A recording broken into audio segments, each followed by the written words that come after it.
Ah, menopause, a time of wisdom, growth, and yes, surprise belly bloat that leaves you wondering if your pants shrank in the wash.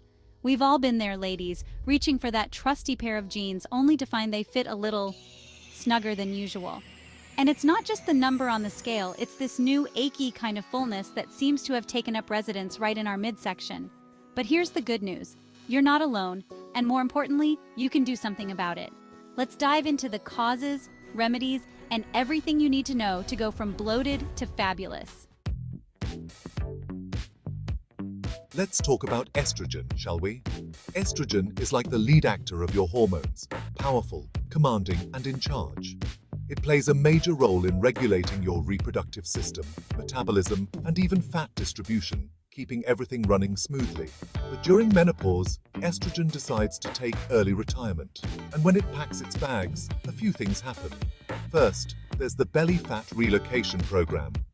Estrogen used to keep fat happily parked in places like your hips and thighs. But with less estrogen, fat gets redistributed to your belly. It's like your body thinks your midsection is the new prime real estate. Then there's the digestive drama. Low estrogen can slow down digestion, leading to gas, bloating, and that uncomfortable puffiness that makes you unbutton your pants after a meal. It's like suddenly your digestive system is moving at the speed of molasses. But don't worry, we're going to get to the bottom of this and get you back in control. Now, estrogen isn't the only hormone taking a vacation during menopause. Progesterone, estrogen's calming best friend, also exits stage left. And let me tell you, we feel her absence deeply. You see, progesterone keeps bloating in check by promoting smooth digestion and preventing water retention. It's like the friend who always keeps things running smoothly and makes sure no one drinks too much at the party. Without progesterone, your body's bloating tendencies go unchecked. It's like when the level-headed friend leaves the party and things get a little wild. And speaking of wild, let's talk about the waterworks overload. Without progesterone, your body starts holding onto water like it's prepping for a drought. Hello, puffiness and swollen ankles. It's enough to make you want to invest in a life raft. But hold on, there's hope on the horizon. Just when you thought the hormonal drama was settling down, enter cortisol, the stress hormone, ready to steal the spotlight. Picture this. You're trying to navigate the ups and downs of menopause, and suddenly cortisol bursts onto the scene, turning up the volume on everything. During menopause, your body gets extra sensitive to stress, and cortisol levels can skyrocket. It's like your body's stress thermostat gets stuck on high alert. And what does cortisol do when it's running the show? Oh, just a few minor things like telling your body to store fat in the belly area. Thanks, cortisol. But wait, there's more. Cortisol can also disrupt your gut microbiome, throwing off the delicate balance of good and bad bacteria, which, you guessed it, leads to even more bloating. It's the biological equivalent of your inner peace being hijacked by a very loud group of unruly toddlers. Chapter 4. Salt, the sneaky bloat booster. Salt is a common culprit in your pantry, contributing to belly bloat. It brings out flavor but causes water retention. Menopausal bodies retain water more easily. That bloated feeling after salty snacks, blame the water party in your tissues. Processed foods, canned soups, deli meats, and salty condiments are loaded with sodium. Opt for fresh herbs, lemon juice, or salt-free seasoning blends. Your taste buds and belly will thank you. Chapter 5. Sugar, the sweet saboteur. Let's talk about sugar, that sweet temptress that can wreak havoc on our bellies, especially during menopause. Now, I'm all for a little indulgence here and there, but the truth is, sugar feeds bad gut bacteria, causing fermentation and gas production, the perfect recipe for bloat. And as if that weren't enough, hormonal shifts during menopause can also make insulin spikes more dramatic after eating sugary foods, leading to inflammation, and you guessed it, even more bloating. So, what are the sugary culprits to watch out for? Candy, pastries, white bread, and those oh-so-tempting sodas are all on the list.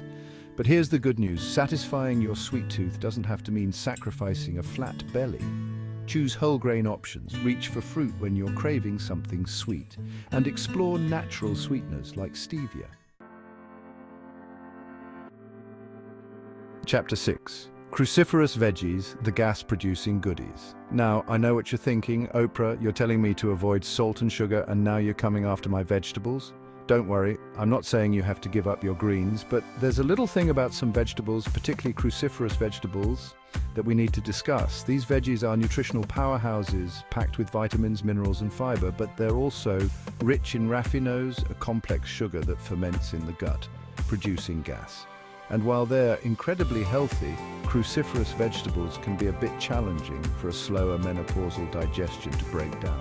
So, what are these gas-producing goodies?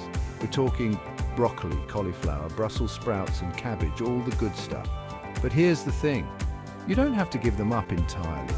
Lightly cooking these veggies can make them easier to digest, or you can opt for zucchini and spinach, which are usually gentler on the gut. Chapter 7, Dairy, the milk myth. Let's talk about dairy, shall we? That creamy, comforting goodness that many of us have enjoyed since childhood.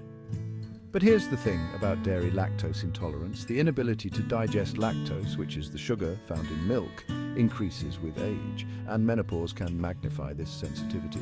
So, if you find yourself feeling bloated and uncomfortable after that latte or cheese plate, it might be time to reevaluate your relationship with dairy. If your body struggles to break down lactose, gas and bloating are often the unwelcome guests at the party. And trust me, they weren't invited. So, what are the usual suspects in the dairy aisle? Milk, cream, cheese and ice cream can all be triggers for those with lactose intolerance, but don't despair, there are so many delicious alternatives available these days. Try lactose-free products or explore the world of plant-based options like almond milk, oat milk, cashew cheese and coconut-based ice cream. You might be surprised at how delicious and satisfying dairy-free can be. Enjoying this video? Hit the like button and subscribe for more videos like these. Okay, let's continue.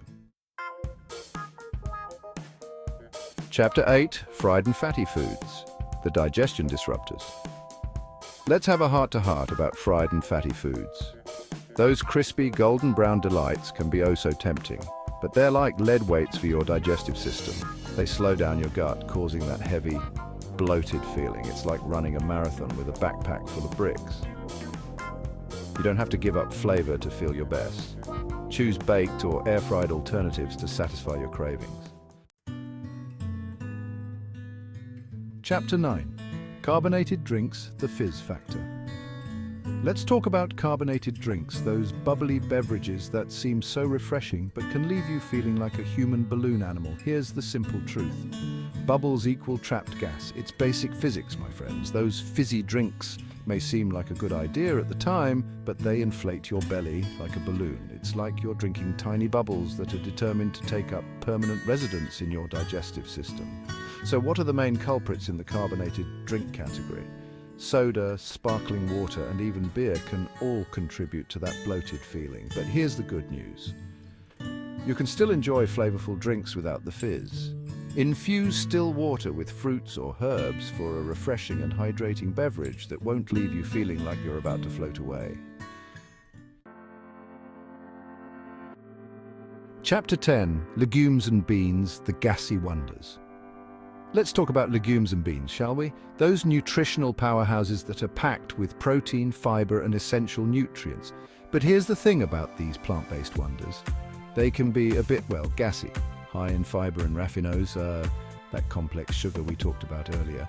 Legumes and beans can lead to extra gas during digestion. It's like they're having a party in your gut and everyone's invited. So what are the usual suspects in the legume and bean family? Lentils, chickpeas, black beans and kidney beans can all contribute to that gassy feeling. But don't worry, you don't have to give up these nutritional powerhouses entirely.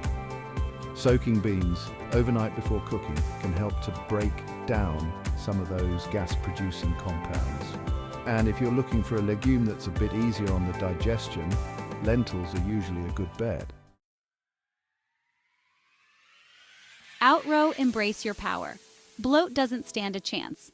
Remember, menopause is a phase, not a life sentence. Your body is adapting, and with the right adjustments, you can feel vibrant and confident. Don't beat yourself up over a little bloat. It's normal. We've all been there, reaching for those stretchy pants and wondering what's going on with our bodies. But the truth is, knowledge is power. Now that you understand the hormonal shifts happening during menopause and the common food triggers that can contribute to bloating, you can make informed choices that support your body and help you feel your best. Focus on feeling strong, eating well, and treating yourself with kindness. After all, laughter burns calories too. Ready to reclaim your belly? You've got this.